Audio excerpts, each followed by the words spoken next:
서력 185년 가을, 황보숭이 면직되자 후한조정은 장훈을 새로운 사령관으로 파견하여 북궁 배국의 반란군을 막을 토벌군을 이끌게 했습니다. 아마도 환관들 입장에서는 자신들의 편인 동탁이 그대로 황보숭이의 군권을 이어받았으면 했겠지만 영제도 바보는 아니어서 모든 일이 환관들의 뜻대로 되도록 내버려 두지는 않았습니다. 장훈은 당연히 청류파, 이번에는 동탁을 견제하기 위해 장훈이 파견된 셈이었습니다. 한편 이 무렵 후한서에 적힌 반란군을 지칭하는 대상이 북궁배곡에서 한수와 변장으로 바뀌는 변화가 일어났습니다. 황보숭이 적들을 상대하는 과정에서 적을 지칭하는 호칭이 바뀐 것입니다. 이것은 삼보지역을 맡은 적의 지휘권이 그동안 보급과 행정에 전념하던 한수와 변장에게 넘어갔다는 것으로 반란군의 입장에서는 무엇인가 생각보다 일이 순조롭게 풀리지 않았다는 신호이기도 했습니다. 그리고 한수와 변장이 전권을 쥐고 전황을 주도하자 반란군이 다시 기세를 올렸습니다. 후한서는 장훈과 동탁의 10만 대군이 황실의 묘지인 원릉 있는 미양현에 주둔하여 적을 맞아 싸웠으나 연패하였다고 기술하고 있습니다. 애초에 황실이 장안을 지키는 것을 중요하게 생각했던 이유 중에 하나가 황실의 무덤이 도굴당할 것을 염려해서였는데 그 목적을 지키지 못하고 반란군에 탈탈 털려버린 것이었습니다. 잘 버티던 황보숭을 바꾼 결과치고는 너무나 실망스러운 것이었습니다. 시간이 흘러 185년 겨울인 음력 11월, 후한서는 변장과 한수의 진영에 긴 유성이 떨어지자 반란군이 이를 불길하게 여겨 본거지인 량주 금성군으로 돌아가려 했다고 적고 있습니다. 하지만 실상 이것은 핑계에 불과하고 약탈과 도구를 통해 군자금 마련을 마친 한수와 변장이 적당한 시점에 후퇴하려 한 것으로 보입니다. 그러자 이를 먼저 눈치챈 동탁이 다른 장수인 포옹과 함께 적을 추격하여 우미의 적 1000여 명을 주살하였습니다.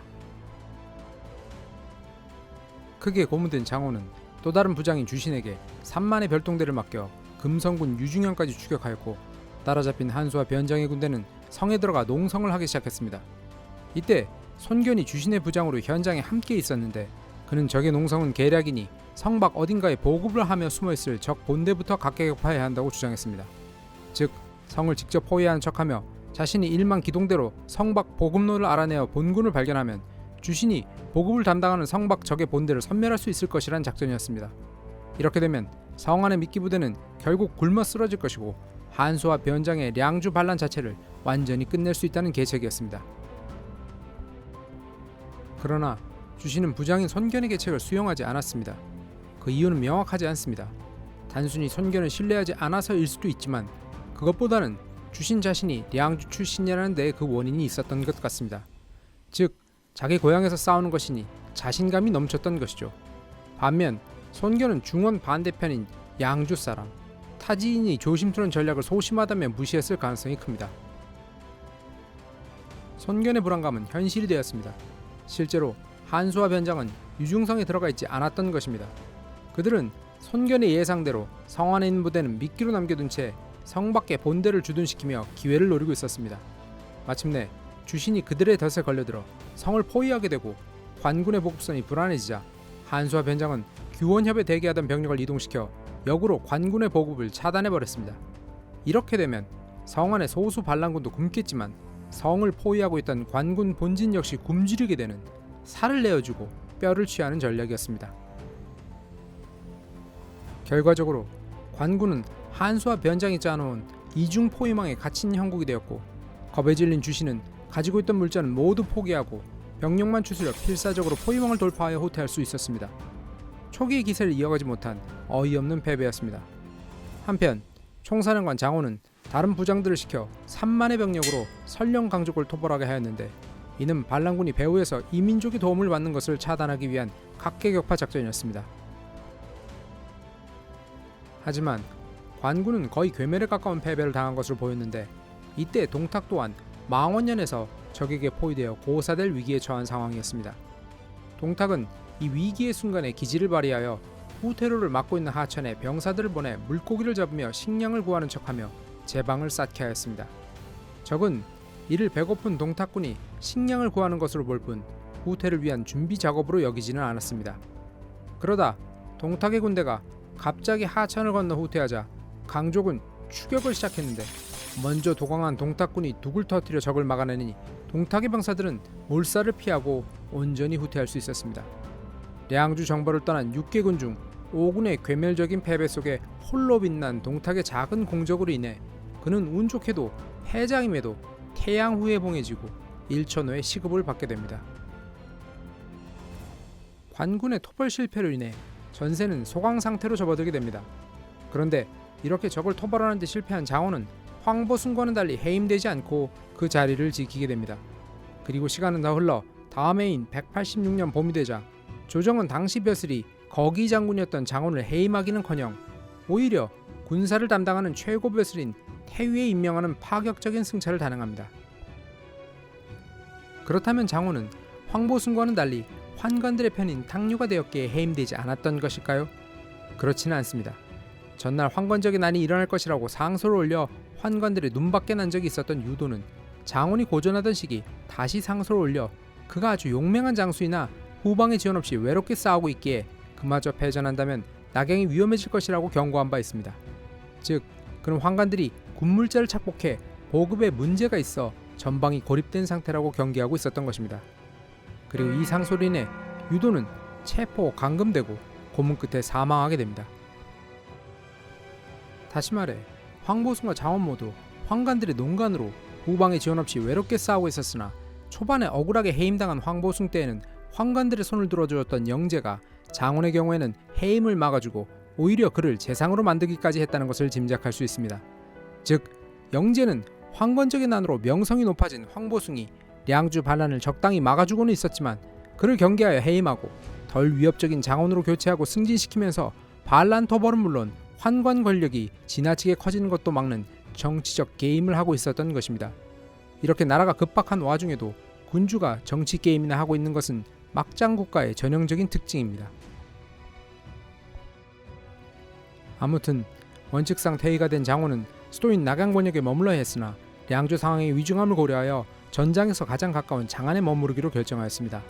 이를 주목해서인지 후원서를 쓴 범협은 최고 벼슬인 삼공이 도읍의 권역을 벗어나 이렇게 먼 곳에서 근무를 하게 된 것은 역사상 처음이라고 지적하기까지 했습니다. 또한 이 사건과 관련하여 정사 삼국지에 흥미로운 기록이 있습니다. 사건은 다음과 같습니다. 이렇게 국방장관과 같은 지위에 오르게 된 장원은 병력을 점검하기 위해 자신이 통제하고 있던 토벌군의 개별 사령관을 장안으로 소환했습니다.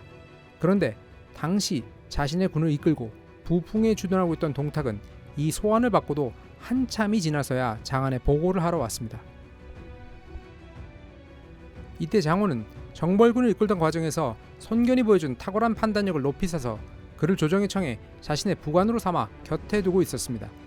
장원이 늦게 보고하러 온 동탁을 질타하는 것을 본 손견은 장원에게 귓속말로 동탁이 죄를 지었음에도 겁도 없이 큰 소리치며 항명하고 있으니 군법을 적용해 늦게 도착한 죄를 물어 목을 칠 것을 권유했습니다.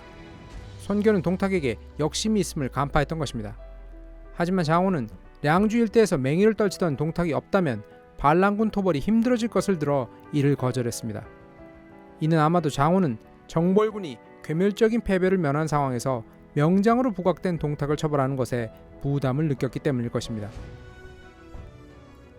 그러면서도 손견을 아꼈던 장원은 그가 동탁과 마찰을 일으킬 것을 걱정해 자리를 피하게 하였습니다. 하지만 장원의 배려에도 불구하고 손견의 이와 같은 일화는 조정에 전해져 조정의 문관들을 감복시켰습니다.